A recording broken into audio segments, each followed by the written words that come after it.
Hello guys, in this video we will discuss a numerical of highway and number of cars on highway. तो हमने last class में क्या पढ़ा था कि threshold number of cars on highway, congestions increase, ये सारी चीज़ें पढ़ी थी। तो वो सारी चीज़ें हमने थ्योरेटिकली पढ़ी थी। अब इस चैप्टर में हम क्या पढ़ेंगे, न्यूमेरिकल पढ़ेंगे। तो देखो एक क्वेश्चन है, इस क्वेश्चन को ध्यान से देखना। इसमें क्या बोला है, suppose highway demand is this, ये हमारा हाईवे डिमांड है। Okay, while aggregate commuting cost are this, और ये हमारा क्या है, कॉस्ट है। ठीक है, दोबारा देख लो, हाईवे की डिमांड हमें ये गिवन है और उस हाईवे को बनाने के लिए जो हमारी कॉस्ट है वो ये गिवन है। ठीक है, तो क्वेश्चन ने बोला है find the socially optimal number of cars, यानी हमें socially optimal number of cars निकालना है। तो पहले सारी चीज़ें कैलकुलेट करने से पहले हम 2-3 चीज़ें फाइंड आउट कर लेते हैं। ठीक है, जैसे हम निकालते हैं, गिवन क्या है हमें, हम निकालते हैं मार्जिनल कॉस्ट। यहाँ पर मैं सॉल्यूशन लिख देती हूँ। तो मार्जिनल कॉस्ट पहले कैलकुलेट करते हैं। तो हमको पता है कि जो मार्जिनल कॉस्ट है वो क्या है, derivative of total cost with respect to, किसके रिस्पेक्ट में, यहाँ पर टी है ना। देखो क्वेश्चन में क्या गिवन है, टी, क्वेश्चन में टी गिवन है। तो हम क्या करेंगे, जब हम टोटल कॉस्ट का डेरिवेटिव कर देंगे विद रिस्पेक्ट टू टी, तो हमको क्या मिल जाएगा, हमें मिलेगा मार्जिनल कॉस्ट। ठीक है, किसी भी टोटल का अगर हम डेरिवेटिव कर देंगे तो हमको मार्जिनल मिलता है। तो हमने टोटल कॉस्ट का डेरिवेटिव किया तो मार्जिनल कॉस्ट ही हमारी सोशल कॉस्ट होती है, सोशल कॉस्ट। ठीक है, अब देखो इसको हम अच्छे से एक्सप्लेन करते हैं। तो देखो मार्जिनल कॉस्ट, ठीक है, क्या होगा, डेरिवेटिव किसका, टोटल कॉस्ट का। अब टोटल कॉस्ट, अब यहाँ पर टोटल कॉस्ट गिवन है, ये रहा गिवन, इसका डेरिवेटिव करो। इसका डेरिवेटिव करोगे तो पावर नीचे, मैं एक बार यही इक्वेशंस लिख देती हूँ, ज़्यादा इजीली समझ में आ जाएगा। ये हमारी कॉस्ट की इक्वेशन है, यहाँ तक बात समझ में आती है। इसका करना है डेरिवेटिव। ठीक है, अब इसका डेरिवेटिव करते हैं। इसका करेंगे तो पावर एक कम माइनस इसकी पावर, तो ये 20t और ये 60। यहाँ तक बात समझ में आती है। ये क्या है, हमारा मार्जिनल कॉस्ट है। अब हम निकालते हैं एवरेज कॉस्ट। एवरेज कॉस्ट क्या निकलता है, total cost divide by total quantity, है ना। तो टोटल कॉस्ट क्या गिवन है, this total cost is given 3 minus 10 की power 2 plus 60 t divide by T. In this case हमारा एवरेज कॉस्ट, हमारा जो एवरेज कॉस्ट होता है वही प्राइवेट कॉस्ट होता है, ये चीज़ ध्यान रखना। मार्जिनल कॉस्ट हमारा सोशल कॉस्ट के इक्वल होता है और एवरेज कॉस्ट हमारा प्राइवेट कॉस्ट के इक्वल होता है। इसको डिवाइड करोगे तो टी की स्क्वायर माइनस 10t प्लस का 60। तो ये क्वेश्चन ये समझ में आता है। तो ये क्या है हमारा, यानी सिंपल वे में करें तो ये हमारा marginal cost and this is our average cost. तो यहाँ तक बात चीज़ें हमें क्या समझ में आ गई, ये सारी चीज़ें समझ में आ गई। अब देखो हमें थ्रेशोल्ड नंबर ऑफ कार्स निकाल लेते हैं, कुछ और चीज़ भी निकालते हैं। तो देखो हमें क्या निकालना है, यहाँ पर ध्यान से देखना, हमें निकालना है the threshold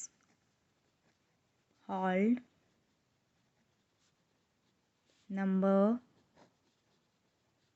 of cars on the highway, यानी टी स्टार अकर्स वेयर, अब इसको एक्सप्लेन करती हूँ, marginal cost equals to average cost. एक बार ध्यान से देख लो, देखो इसके अंदर हमें क्या करना है कि हमें थ्रेशोल्ड नंबर ऑफ निकालना है। ये कब आता है, जब हमारा मार्जिनल कॉस्ट इक्वल्स टू क्या होता है, सोशल कॉस्ट। अभी हमने मार्जिनल कॉस्ट कैलकुलेट करा, वो सोशल कॉस्ट के इक्वल होता है, और एवरेज कॉस्ट किसके इक्वल होता है, प्राइवेट के। इसको हमने कैलकुलेट किया था ये, और ये इसकी वैल्यू क्या आ रही थी एवरेज कॉस्ट की, t² माइनस 10t प्लस का 60। ठीक है, इसको सॉल्व करते हैं। तो देखो ये माइनस इधर आ गया, ये माइनस हुआ तो t² बचा, ये उधर प्लस, उधर जाके माइनस हो गया, ये 60 से 60 कट कर दूँ, है ना, ये जाके उधर प्लस, तो यानी 10t, यानी जो मेरा t threshold number of cards है वो कितना है, 5। क्या इतनी बात समझ में आती है? ठीक है, तो यहाँ तक बात समझ में आ गई। अब देखो क्वेश्चन, पहला क्वेश्चन उतने का देखते हैं। फर्स्ट क्वेश्चन बोला था find the socially optimal number of cars, यानी socially optimum number of cars कहाँ होते हैं। तो देखो इसको हम डिनोट करते हैं T∬, और हम market optimal number of cars को डिनोट करते हैं T∗, और थ्रेशोल्ड को हम किससे करते हैं, T⁻ से। तो हमें पहले पहले का आंसर निकालना है, और आंसर क्या पूछा है, social optimal number of cars. तो हम बोलेंगे the socially optimal number of cars on highway, और हम सोशली ऑप्टिमल को कैसे डिनोट करते हैं, D∬। ये सोशली ऑप्टिमल कब आता है, लास्ट क्लास में पढ़ाया था, ये तब अगर होता है जब हमारा मार्जिनल कॉस्ट डिमांड के इक्वल है। ठीक है, अब हमारा जो मार्जिनल कॉस्ट था वो क्या था, वो था 3t² माइनस 20t प्लस का 60, और डिमांड क्वेश्चन में गिवन था हमारा। क्वेश्चन में देखो, क्वेश्चन में डिमांड क्या गिवन था, 300 माइनस का 15t। तो क्या है क्वेश्चन में गिवन, 300 माइनस 15t। अब इसको और सॉल्व करो, इधर प्लस का तो माइनस का 5t माइनस 240, है ना, इधर आ जाए। ये क्या कौन सी फॉर्म है, ये क्वाड्रल वाली फॉर्म है, ऐसी वाली फॉर्म है ना ये, ध्यान से। ठीक है, तो देखो जो मेरा T∗ है यानी सोशल वाला है, उसका फॉर्मूला क्या होगा, -b प्लस माइनस ब्रैकेट में b 1/2 एंड 2a। चलो वैल्यू पुट करते हैं, v मतलब ये, तो प्लस एंड माइनस, है ना, माइनस का 5 लिख दूँ, तो लेकिन ये ऑलरेडी माइनस का है तो ये प्लस का क्या आ जाएगा, 5 आ जाएगा। माइनस एंड प्लस, एक बार दोबारा सॉल्व करते हैं यहाँ पर, क्लियर, -b यानी प्लस का, क्योंकि माइनस माइनस प्लस, तो यहाँ 5 प्लस माइनस ब्रैकेट में b की स्क्वायर, यानी b 5 की स्क्वायर तो 25 माइनस 4, a क्या है 3 एंड c क्या है -240, और इसकी पावर 1/2, और इस 2 मल्टीप्लाई में a कितना है 3 है। ठीक है, जब हम इसको सॉल्व करेंगे ना तो ये वैल्यू आएगी 9.8। तो यानी जो हमारा T∬ है, यानी socially optimal number of cars on highway is 9.8। तो यहाँ तक बात समझ में आती है हमें। तो हमने सोशली निकाल लिया, अब क्या निकालेंगे हम, मार्केट निकालेंगे। तो देखो बी क्या निकालेंगे, market optimum number of cars on the highway, यानी T∗ से डिनोट करते हैं। ठीक है, तो देखो मार्केट तो एवरेज कॉस्ट की बात कर रही हूँ, तो एवरेज कॉस्ट किसके इक्वल होना चाहिए, वो भी हमारे डिमांड के इक्वल होना चाहिए। तो जब हमने एवरेज कॉस्ट कैलकुलेट किया था तो ये कुछ इस प्रकार आया था। और डिमांड फंक्शन क्या है, ये इसको सॉल्व करो, इसको सॉल्व करो, टी स्क्वायर ये इधर आ जाएगा तो प्लस का 5t, इधर -240, ये भी किसकी इक्वेशन बन गई, ए टी की square plus B T plus C equals to 0 वाली, है ना। अब हम निकालेंगे टी स्टार यानी मार्केट वाला। तो मार्केट, इसका फॉर्मूला भी हमने पढ़ा प्रीवियस पेज में।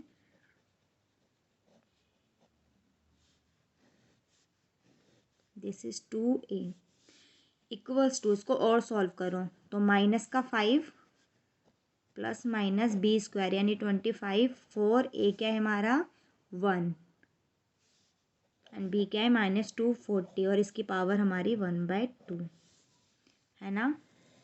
2 मल्टीप्लाई ए क्या है हमारा 1। जब हम इसको सॉल्व करेंगे तो ये 13.2 आएगा। तो ये मेरी किसकी वैल्यू निकल गई, ये हमारी वैल्यू निकल गई market optimum number of cars. तो यहाँ तक बात समझ में आती है। अब देखो क्वेश्चन में क्या पूछा, क्वेश्चन में हमें पूछा हुआ था find the socially optimum number of cars, calculate कर लिया। Find the market optimum number of cars, ये भी हमने कैलकुलेट कर लिया। हमने लिखा show both optimal choice on graph, हमें क्या करना है, इसको ग्राफ पे प्लॉट करना है।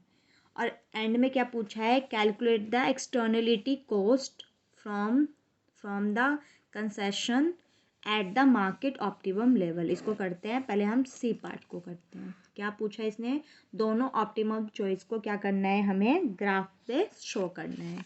तो देखो ग्राफ पे शो करते हैं।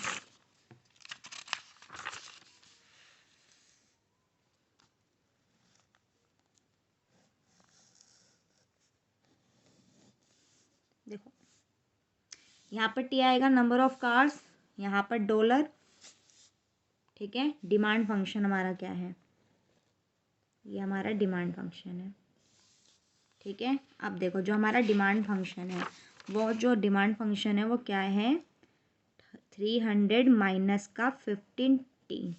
अब देखो अगर मैंने टी में 0 डाल दिया यानी नंबर ऑफ जो कार है वो 0 है, तो 300 मेरा क्या आ जाएगा, प्राइस आ जाएगा, मैक्सिमम प्राइस 300, ठीक है। अगर मैं इसको 0, अब मैं किसको डाल दूँ, डिमांड को 0 यानी प्राइस को 0 डाल दूँ, ये पी है हमारा इक्वल्स टू पी। अगर मैं पी को 0 डाल दूँ तो इसकी टी की नंबर ऑफ जो कार्स है वो कितनी मैक्सिमम वैल्यू आएगी, 20। तो यहाँ तक बात समझ में आती है, ठीक है। अब देखो ये डायग्राम है, ये मेरा है प्राइवेट का और सोशली मेरा क्या है,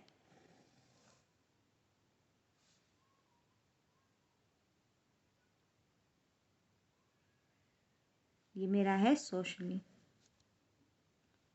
तो देखो जहाँ ये दोनों एक दूसरे को कट कर रहे हैं वो थ्रेशोल्ड आएगा। ये किसका है, ये मेरा प्राइवेट का जो टी स्टार था, और ये दिख रहा है, ये इंटरसेक्ट, ये मेरा है टी डबल स्टार, ठीक है। यहाँ तक बात समझ में आती है। अब देखो जो टी थ्रेशोल्ड वैल्यू है वो मैंने कितनी कैलकुलेट करी, दिखाती हूँ। देखो वो मैंने कैलकुलेट करी 5। तो क्या ग्राफ में मैं पुट किया मैंने, दिस इज 5, ठीक है। और मार्केट का कितना भी कैलकुलेट करा, जस्ट मैंने 13.2। देखो ये मार्केट का कैलकुलेट किया था मैंने, है ना, हमने कैलकुलेट किया था 13.2। तो दिस इज़ द वैल्यू 13.2। और हमने सोशली का कितना कैलकुलेट करा था, ये सोशली दिख रहा है हमें, तो ये सोशली हमने करा था 9.8। तो देखो, तो दिस इज़ वैल्यू 9.8। क्या इतनी वैल्यू समझ में आती है, ये थोड़ा स्पेस काफ़ी क्लोज हो गया इसलिए ऐसे मैंने लिख दिया। तो यहाँ तक बात समझ में आती है। अब देखो इसका फंक्शन भी लिख देते हैं, ये मेरे एवरेज कॉस्ट के इक्वल है है ना, प्राइवेट का, और उसकी वैल्यू क्या थी, t² माइनस 10t प्लस का 60। सोशल कॉस्ट मेरे किसके इक्वल होता है, मार्जिनल कॉस्ट के इक्वल, और मेरा मार्जिनल कॉस्ट इक्वल था 3 माइनस 20 और प्लस का 60। यहाँ तक बात समझ में आती है। अब देखो मार्जिनल कॉस्ट में अगर मैंने t0 रख दिया तो 60 आ रहा है मार्जिनल कॉस्ट, यानी सोशल कॉस्ट 60 यहाँ पर, है ना। जब मैंने नंबर ऑफ टीज क्या डाल दिया, 0, ऐसे मेरा प्राइवेट कॉस्ट, अगर मैंने नंबर ऑफ कार्ड्स 0 डाल दिया तो मेरी वैल्यू कितनी आएगी, 60। तो ये वैल्यू आ गई 60। तो क्या ये डायग्राम समझ में आता है, ये हमारा सी पार्ट है।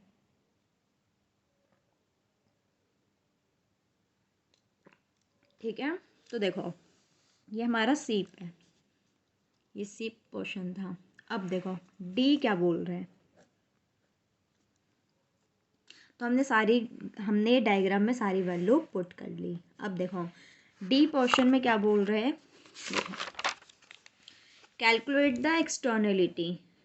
मैंने लास्ट क्लास में एक्सटर्नलिटी को ई सी कराया था ना, तो एक्सटर्नलिटी कैसे निकलती है, तो देखो difference between the social cost and marginal cost, sorry, difference between the social cost and private cost is externality cost. ठीक है, तो डी पोर्शन देखो कैलकुलेट कैसे करना है, तो एक्सटर्नलिटी कॉस्ट, तो हमें लिखना है the externality cost, that is EC, from the consumption at market optimal level, क्योंकि हम ऑप्टिमल लेवल पे देखेंगे, इज गिवन बाय, हम देखो एक्सटर्नलिटी कॉस्ट कौन से लेवल पे, मार्केट पे, वो होगा सोशल कॉस्ट माइनस पीसी।